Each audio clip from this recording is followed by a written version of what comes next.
Hey everyone, this is Austin Schur here with We Write About Music, and today I am super happy to have on Joshua Marquez. He has just released a fantastic new record called Recycled Soundscapes, and I'm super excited to talk to him all about it. Josh, I want to thank you for taking the time out of your teaching and your life to be here. How are you? What's going on? I'm well, yeah. As Austin mentioned, I'm teaching, so I'm based in Philadelphia, Pennsylvania, but right now I'm in South Bend, Indiana, teaching at a composers. We call it an intensive, where it's a couple short weeks of very intense instruction and private lessons and kind of workshopping through ideas. So we have 16 composers ranging from Wow. undergraduate composers all the way through masters and doctoral students and people who are actually have a couple of professors out there that are just coming back to hone their skills.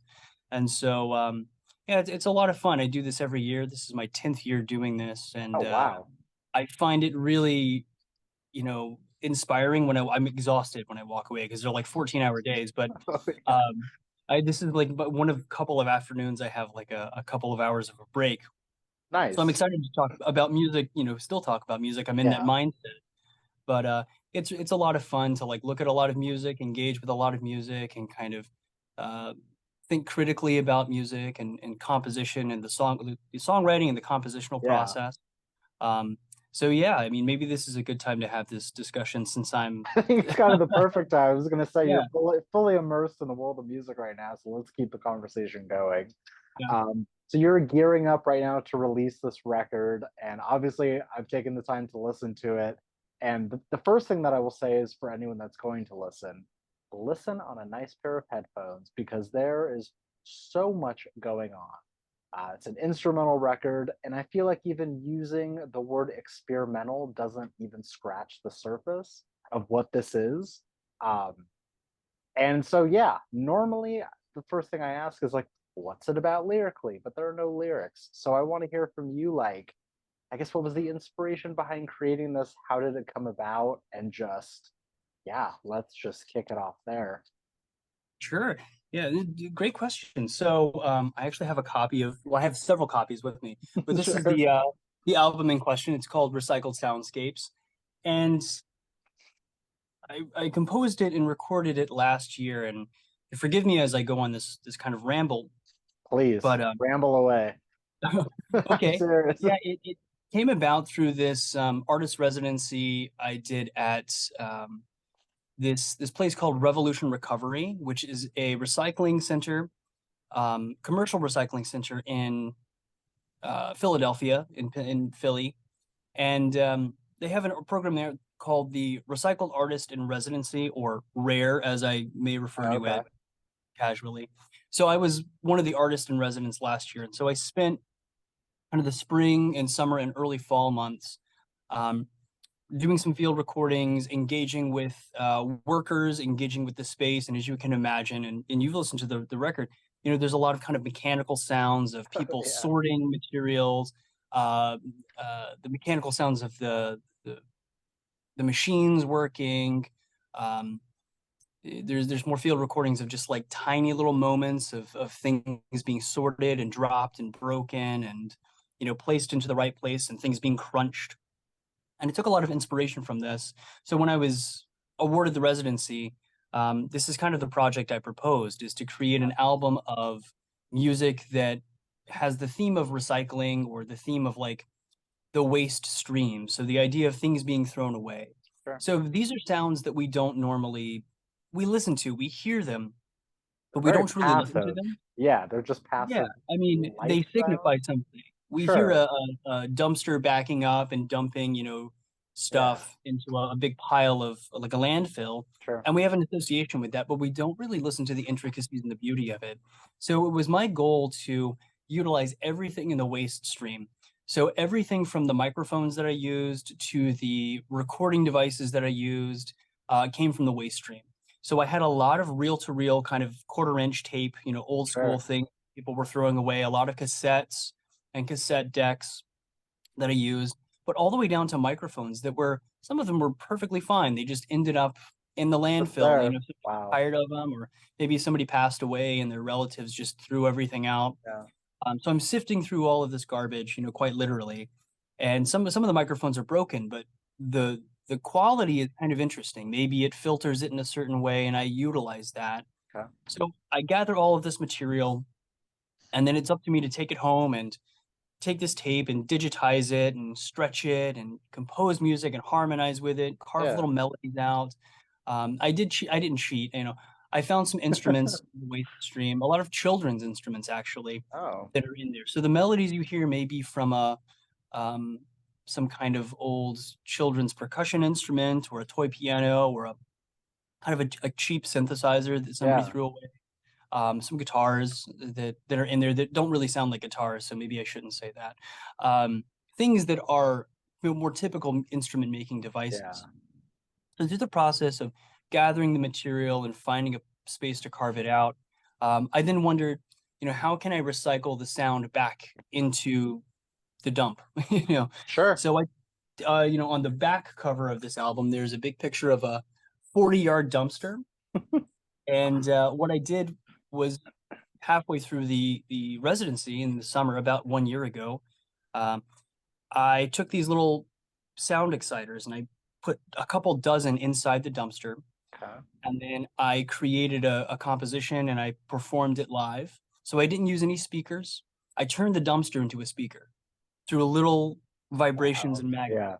And it's all of the material I had gathered from the dump that I'm, altering and manipulating and turning into harmony and melody and playing back into the dump. Then in this very meta way, I recorded Yeah. that and mixed some of the two recordings together. So you get some of this interesting, dumpster filtration. It's kind of like recording, The in a first time bathroom or anyone something. has said that word before.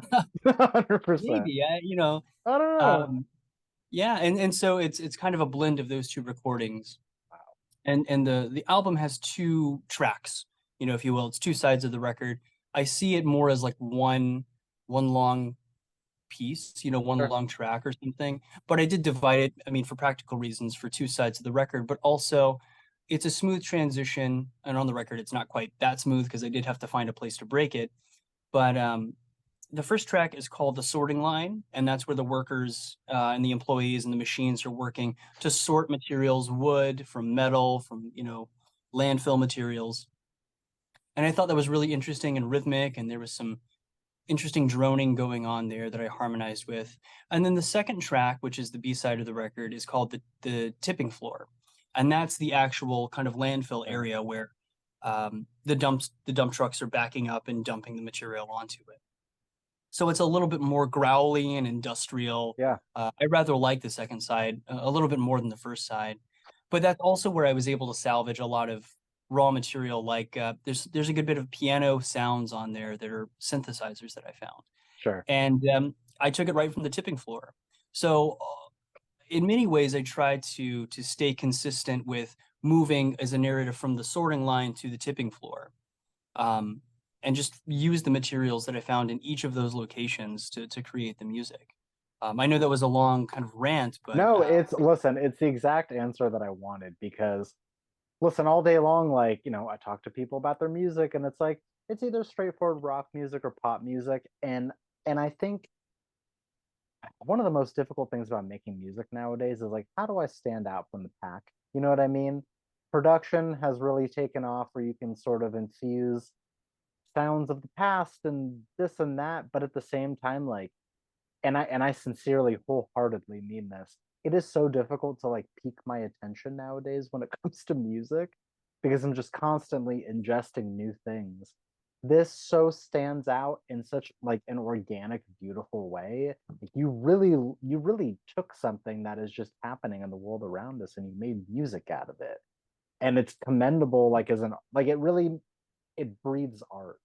I don't know. I really could talk about it for a while, but it's just straight up impressive. Um, how did you first come up with the concept of this? As opposed to like, I'm gonna make another pop track, I'm gonna make another rock track. Like, nope, I'm gonna record this and I'm gonna do this. And it's like making like it's like a collage. You're like, well, if I take a little bit of this and a little bit of that and I put it together, like I've got something. Yeah, that's a great question. One point to deviate, and I'll answer that just because I Yeah. forgot to mention. But the record is Oh, and pressed it's beautiful. on eco mixed vinyl, so that's a Perfect. vinyl. It's a mix of I couldn't control the color, but it's Yeah. recycled vinyl, so it Yeah, further yeah, plays yeah. into the recycling. But that ties into the point of how why did I decide about this, and it goes back to um, I've been thinking about this a lot. And as a matter of fact, when I was a kid, my family worked in the antique business. So we Oh, had like an antique interesting. store and we went to flea markets. And when I was a little kid, I'd run errands for Yeah, other dealers, antique dealers, when sure. we'd be at trade shows and things. And they would give me like a couple bucks and they said, go get me a sandwich and bring it back. You can keep the change. There So you what I go. did was I pocket the change and then I would go around to the booths when I was really little and I would buy some of the cheapest things that I thought were cool. Those ended up being tape players and like broken instruments or like novelty kind of sound making devices because I really liked music and sound. Sure. So I was making these kind of odd soundscapes when I was a kid before I went to any kind of conservatory or training and had any formal training in music. So I think I'm reverting back to something that I really found novel and enjoyable as a kid. Sure. And then just playing with again like the concept. I think being you can unlock a lot of creativity by focusing on something and forcing yourself to work within a space. And Yeah. so it's like whatever I find there is I have to make something out of it. Right. And it doesn't limit me because I'm not a purist about things. If I need to deviate from it, I will. I didn't Sure. have to for this because the material was just so beautiful there that I was able to really enjoy the music and enjoy the sounds there and transform it in whatever way I wanted. Um, but yeah, I think it was just sitting there and it just it interested me to think about Yeah. recycling sounds and recording and the idea of recording and what is recording. Recorded music is something, it's a place in time. And we try to perfect it and we try to make it so Right. X, Y, or Z. And what if Absolutely. we didn't? Or what if we tried to make something perfect that was so imperfect? Yep. Um, and I think maybe the more obvious answer, which it plays into it as well, is just kind of reevaluating our relationship with waste and waste culture and throwing things out and Oh my repair. God. Yeah. And, especially with technology these days, you know, um, especially in the recording industry and with music devices, like the digital devices are hard to repair because Yeah. once one thing breaks, you can't repair it. But analog devices, older devices, you can replace a belt, you can replace a tube, you can replace Exactly. like little tiny things and get more mileage out of it. So it harkens back to an era when we, using these vintage and thrown away technologies to this era where maybe we were a little bit more environmentally responsible, but also not environmentally Yeah. responsible necessarily. I But love that because no, yeah, because even though there's no words, you're explaining the message of it all. You know what I'm saying? Like you don't need words to convey a theme. And that's why I love these conversations because otherwise, if someone was to you just discover it and click the play button, they may not have the context. And I think the context means everything in this situation. Uh, about how long did it take you to put this thing together from start to finish? that's a good question. I spent a few months just gathering material, Okay. uh, and then it actually happened relatively pretty quickly. Oh, Um, all right. Probably between March of last year and let's say August, September was when Okay. I think it was finished. Sure. Yeah, and then of course Yeah. vinyl takes a long time to press, so Oh, nowadays? yeah, Oh, geez. nowadays. Yeah. So it's been sitting on my shelf kind of Right. as a finished project for a while, and it finally got the records pressed and all of that. Yeah. And that was an important aspect as well, to have like a physical media to go with, Absolutely. just because it recontextualizes things as well. I fully I mean, I agree. hope that people could find some stimulation or enjoyment or like emotional connection to it without the context, but I think it deepens. They I would hope will. it. They will. It's not 100% necessary, but I can tell you Yeah, in this situation, like it only amplifies the greatness of it all. Um, yeah. I also want to point out, like, I love that you went the eco wax route. I've noticed that becoming a really popular trend among artists nowadays that are like, yeah, like we prop up this, eco conscious theme of our band or whatever, and then it's like they don't practice what they preach at the same time, and like this is that. And I love that you did that. And I love that it's like, yeah, I don't, whatever color you're going to get, you're going to get, but just know this is how it was made. It was made with scraps. I love that. Yeah, I mean it plays back into the like, I showed up several days to the site and it was raining. So Yeah. I was limited to being inside. Um, or it was really windy, and so I had to kind of I you get what you get with the eco vinyl. You get what you get with the sounds as well. And it's what you make, Exactly. you know? Right. Which is even cooler because, like, yeah, it wasn't entirely up to you. Obviously, you do so much on the back end to piece things together and this and that, but like, I don't know, that's the organic nature of it. Is like, again, a lot of artists that do field recordings, and it's so natural and it's unpredictable. It's not like this is the melody and you can follow it along. It's like literally every millisecond is you're guessing what could happen next, and it adds that sort of excitement and buzz back into music, which for a lot of people has been lost. Yeah, it's also kind of we like to compartmentalize and identify sounds, Yeah. and so this kind of challenges that in a way that, one of my favorite sounds on the record is I took these giant 2x4. I don't know, I think they were 2x4s, but they're huge. They're from a Yeah. commercial project, and one of the guys at the dump would put them in a vice grip so that they were Yeah. held in place. And I Sure. took the other one and it's like a string instrument. I bowed it. And Oh, so this creak and this vibration produced this wonderful kind of bass tone. And so sampling that and turning it into some of the bass sounds that you may hear, sure. it's just two pieces of kind of rough wood rubbing against one another. Wild. But it's just Wild. like Yeah. yeah, I mean, it's no different from somebody taking a violin and scratching horsehair across it and going, "This could sound great," you know. This could sound great, Um, but also, yeah, you're doing things that people haven't done before, and that's again so rare in music.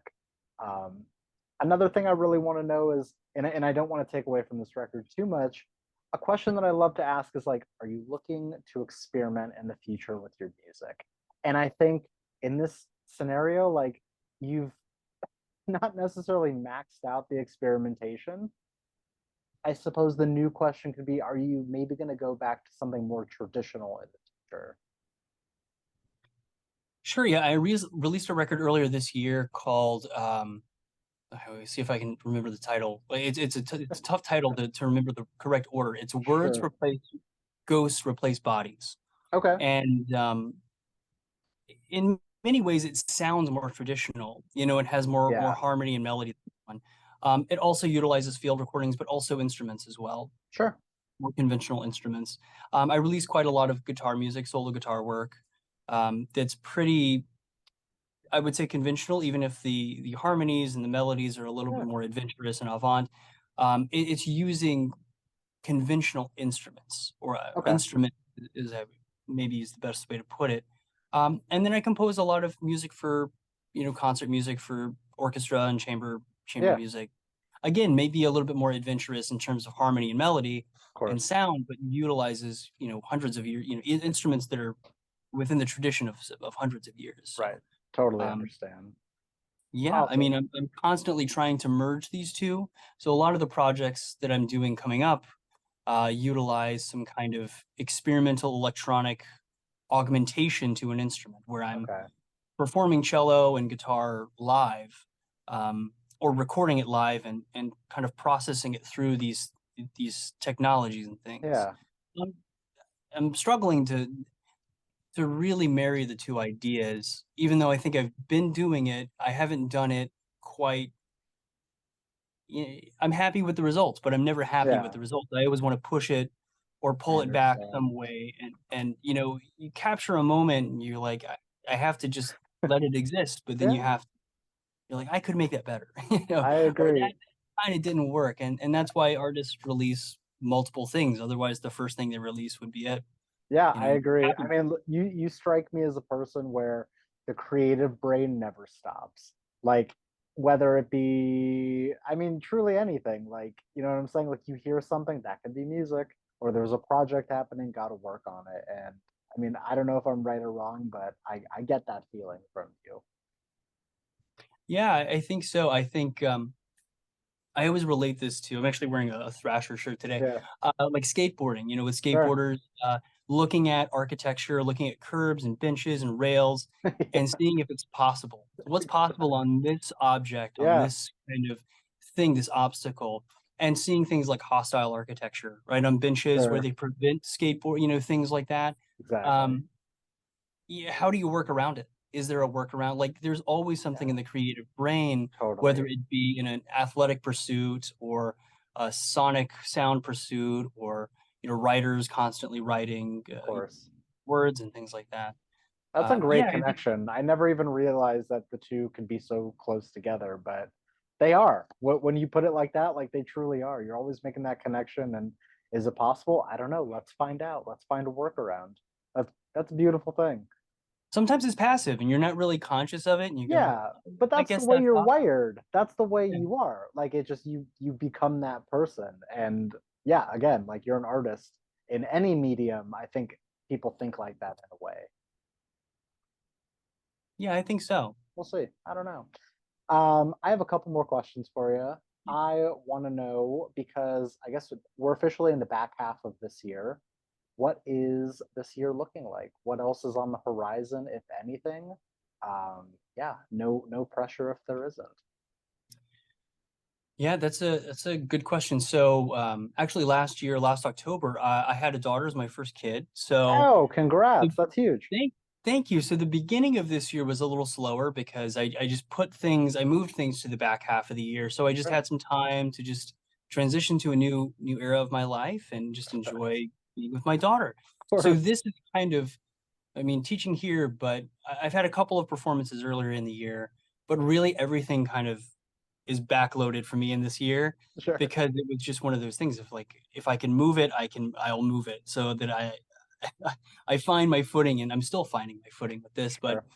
um, so I have a couple of gallery installs, Mhm. some like sound art installations, which are longer term projects that kind of exist less as kind of formal songs or compositions and more exist as like soundscapes, not Okay, to play back on the original title of this album was actually called Music for Wasted Spaces.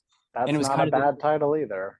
I preferred it, and I'm not gonna lie, but uh, In an and it was alternate a play on like, universe, it yeah, exists. it was a play on like the Brian Eno like music for airports or something. Yeah, yeah, yeah. And the residency and the site Revolution Recovery, they were like, our space isn't really a wasted space. And I was like, well, it's not really about that, but I understand your reservations with me utilizing it. Yeah, So this was like my, and I'm really happy with the title, but this was my back pocket title of like, if that doesn't work out, I'll use this. sure. Um, so yeah, creating more gallery installs with Soundscapes.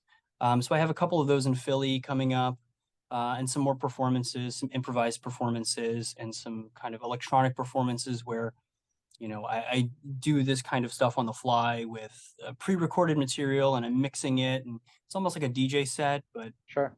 maybe a little bit more kind of wild and not like as beat driven and more like timbrally driven and Okay. texturally driven with things. So yeah, a lot of projects coming up. Sweet. I just finished a new album of prepared guitar works, All right. um, which is like taking the guitar and putting weird stuff all over it and, and playing it and getting weird sounds out of it. Not Kind of. surprising, but I can't wait to check it out. So I don't know when that's going to release it. I just finished it and I'm kind of shopping around some options for it. But yeah, I mean those are the kind of things on the horizon. Nice. Is Lots coming up. lots coming up. I'm Very performing cool. at Philadelphia Fringe Fest, uh, Nice. which is as you Yeah. probably know, huge. I think it's the United States' biggest fringe festival, Sure, sure. not the world's largest, but it's the I largest in the U.S. mean, that's pretty big. Yeah, so I'm finishing up like a 35-minute piece for that for two players. Okay. Yeah, so Sweet. myself and a friend of mine are performing it. Uh, yeah, it's that's my next big thing. I have this Lots to look forward to. right here. I'm just like working on it and Oh trying to wow. finish it. Yeah. So Unbelievable. again, like it's very back heavy. I And think that's in a okay. normal year, I would have had one or two of these things maybe earlier, but um, It's not every year you have a child. no, it's not every So year. it's all good. Um, Josh, my last question for you here is basically for the person that is going to discover you from this. what is an opening message that you'd like to say to them before they listen to your music for the first time? It's a good question. I think give it time and just kind of lose yourself in it. You know, allow yourself to just exist in the space, in the sonic space, in the sound world. You know, I think if you try to categorize things too quickly, too much too quickly, you can lose yourself in this spiral. You know, Sure. it's kind of like being at a party and you're trying to listen to every conversation that's happening among people. You can't really comprehend that. Our brain can't do it. So just let yourself kind of live in the soup of sound or the soup of conversation. Um, and then, you know, I invite you to listen again if you enjoyed it, you know, and try to then maybe pick some things out, but just, you know, kind of allow it to exist. Hopefully allow it to exist. I think that's a great answer. No, truly, I think one listen is not enough because there really is so much going on. Like the brain can't possibly comprehend everything at once. It takes one or two or five times. Um, so I urge everyone to do that. And Josh, I want to thank you so much, seriously, for taking the time out of your already busy day. I know that. Um, and please let me plug your music for you one more time here. For everyone that may have missed it, the record is called Recycled Soundscapes. We will have the links in our article so that you can listen and you can purchase vinyl. We'll have all the Bandcamp links and can follow along. And obviously, there's so much more in the horizon right now. So I say now is the time to pay attention. Josh, thank you so much for your time. It really means a lot. Thank you so much. You're very welcome. All right. I hope you have an amazing rest of your day. Um, try not to lose your mind teaching too much. And yeah, let's stay in touch. I'll talk to you soon. Hey, thanks a lot. Yeah, you're welcome. All right. Take care. Bye bye.